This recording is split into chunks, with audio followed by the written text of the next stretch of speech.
सिनासी नवां खे ॿुधाईं त पीपल्स पार्टीअ जे बानी चेयरमैन ऐं मुल्क जे पहिरें चूंडियल वज़ीर आज़म शहीद ज़ुल्फ़कार अली भुट्टो जी अदालती क़त्ल ख़िलाफ़ अॼु सदाती रेफरेंस ते सुप्रीम कोर्ट में ॿुधणी थी रही आहे। जंहिं सिलसिले में पीपल्स पार्टीअ जा अॻवान उते पहुतल आहिनि। हिन वक़्तु तव्हांखे ॿुधायूं त पीपल्स पार्टी जो चेयरमैन बिलावल भुट्टो ज़रदारी ऐं अॻूणो सदर आसिफ अली ज़रदारी बि सुप्रीम कोर्ट में पहुची चुका आहिनि। अव्हांखे ॿुधायूं पिया त अॼु शहीद ज़ुल्फ़कार अली भुट्टो क़त्ल केस जे सदाती रेफरेंस ते ॿुधणी थी रही आहे। हिन वक़्तु सुप्रीम कोर्ट ॿाहिरां पीपी चेयरमैन बिलावल भुट्टो ज़रदारी ऐं अॻूणो सदर आसिफ अली ज़रदारी बि पहुतल आहिनि। ॿुधायूं पिया नासिर अव्हांखे त अॼु पीपल्स पार्टी जे बानी चेयरमैन शहीद ज़ुल्फ़कार अली भुट्टो जे क़त्ल केस ते सदाती रेफरेंस ते ॿुधणी थी रही आहे। 9 रुकनी लार्जर बेंच केस जी ॿुधणी कंदी सुप्रीम कोर्ट में अॼु ॿुधणी थी रही आहे। जंहिं सिलसिले में पीपल्स पार्टी जी आला क़यादत उते पहुतल आहे। पीपी चेयरमैन बिलावल भुट्टो ज़रदारी ऐं अॻूणो सदर आसिफ अली ज़रदारी हिन वक़्तु सुप्रीम कोर्ट में पहुची चुका आहिनि। सुप्रीम कोर्ट में शहीद ज़ुल्फ़कार अली भुट्टो जे क़त्ल केस बाबति सदाती रेफरेंस ते कुछ ई देर में ॿुधणी शुरू थींदी। आसिफ अली ज़रदारी ऐं बिलावल भुट्टो ज़रदारी सुप्रीम कोर्ट पहुची विया आहिनि। सुप्रीम कोर्ट में शहीद ज़ुल्फ़कार अली भुट्टो सदाती रेफरेंस वारे मामले ते ॿुधणी थींदी। कार्रवाई सीधी रीत नशर करण जो सुप्रीम कोर्ट फ़ैसिलो कयो आहे। अव्हांखे अहम ख़बर ॾियूं पिया त अॼु पीपी जे बानी चेयरमैन शहीद ज़ुल्फ़कार अली भुट्टो क़त्ल केस में सदाती रेफरेंस ते ॿुधणी सुप्रीम कोर्ट में थी रही आहे। 9 रुकनी लार्जर बेंच केस जी ॿुधणी कंदी। अव्हांखे ॿुधायूं पिया सुप्रीम कोर्ट में रेफरेंस जी कार्रवाई सीधी रीत नशर करण जो फ़ैसिलो कयो वियो आहे। उन सिलसिले में आसिफ अली ज़रदारी ऐं पीपी चेयरमैन बिलावल भुट्टो ज़रदारी बि सुप्रीम कोर्ट पहुची चुका आहिनि। सुप्रीम कोर्ट में ज़ुल्फ़कार अली भुट्टो सदाती रेफरेंस वारे मामले ते रेफरेंस जी कार्रवाई सीधी रीत नशर करण जो फ़ैसिलो कयो वियो आहे। पीपल्स पार्टी जे बानी चेयरमैन शहीद ज़ुल्फ़कार अली भुट्टो क़त्ल केस में सदाती रेफरेंस ते ॿुधणी सुप्रीम कोर्ट में अॼु थी रही आहे।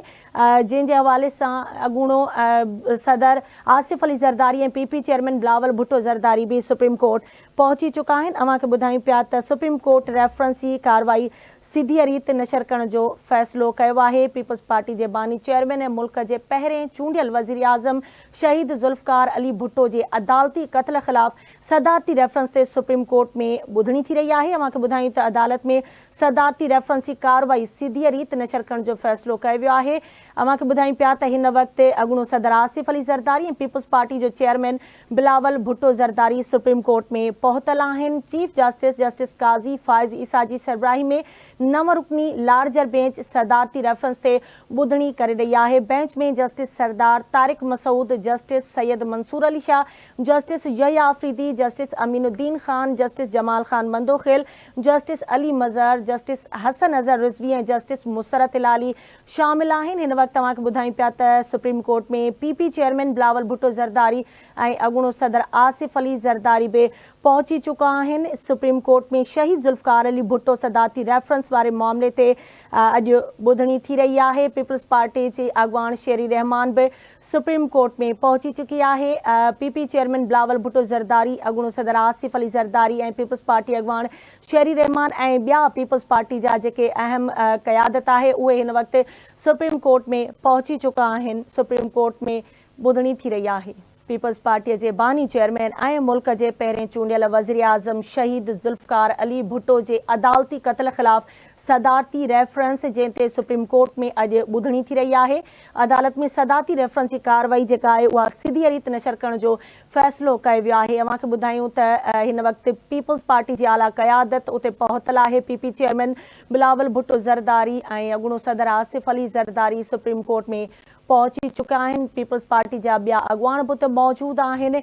अव्हांखे ॿुधायूं पिया त हिन वक़्तु सुप्रीम कोर्ट में शहीद ज़ुल्फ़कार अली भुट्टो जे अदालती क़त्ल ख़िलाफ़ सदाती रेफरेंस ते अॼु ॿुधणी थी रही आहे। शहीद ज़ुल्फ़कार अली भुट्टो पीपल्स पार्टी जे बानी चेयरमैन मुल्क जे पहिरें चूंडियल वज़ीर आज़म जे अदालती क़त्ल ख़िलाफ़ सदाती रेफरेंस ते सुप्रीम कोर्ट में अॼु ॿुधणी थी रही आहे। पीपी चेयरमैन बिलावल भुट्टो ज़रदारी, अॻूणो सदर आसिफ अली ज़रदारी ऐं ॿिया पीपल्स पार्टी जा अहम जेके अॻुवान आहिनि उहे सुप्रीम कोर्ट में पहुची चुका आहिनि। अव्हांखे ॿुधाईंदा हलूं त अदालत में सदाती रेफरेंस जी कार्रवाई जेका आहे उहा सिधी रीत नशर करण जो फ़ैसिलो कयो वियो आहे। चीफ जस्टिस काज़ी फ़ाइज़ ईसा जी सरबराही में 9 रुकनी लार्जर बेंच जोड़ी वई आहे जेका सदाती रेफरेंस ते ॿुधणी करे रही आहे। अव्हांखे ॿुधायूं त बेंच में justice Sardar Tariq Masood, justice Syed Mansoor Ali Shah, justice यया Afridi, justice Aminuddin Khan, justice Jamal Khan Mandokhel, justice Ali Mazhar, justice Hasan Azhar Rizvi ऐं जस्टिस मुसरत हिलाली शामिल आहिनि। अॻूणे सदर आसिफ अली ज़रदारी अप्रैल 2011 में सदाती रेफरेंस सुप्रीम कोर्ट में दाख़िल कयो हुयो, जंहिं ते अॼु सुप्रीम कोर्ट में ॿुधणी थी रही आहे। उन हवाले सां पीपी चेयरमैन बिलावल भुट्टो ज़रदारी ऐं अॻूणो सदर आसिफ अली ज़रदारी बि इन वक़्तु सुप्रीम कोर्ट में पहुची चुका आहिनि। पीपल्स पार्टी जा ॿिया अहम अॻुवान बि उते मौजूदु आहिनि।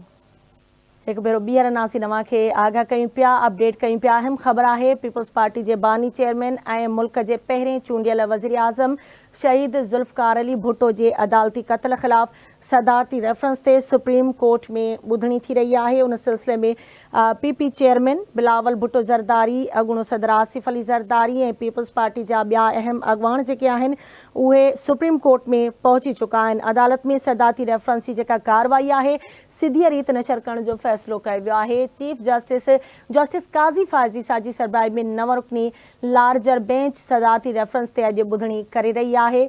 Peoples Party chairman Bilawal Bhutto Zardari, अॻूणो सदर आसिफ अली ज़रदारी हिन वक़्तु सुप्रीम कोर्ट में पहुची चुका आहिनि।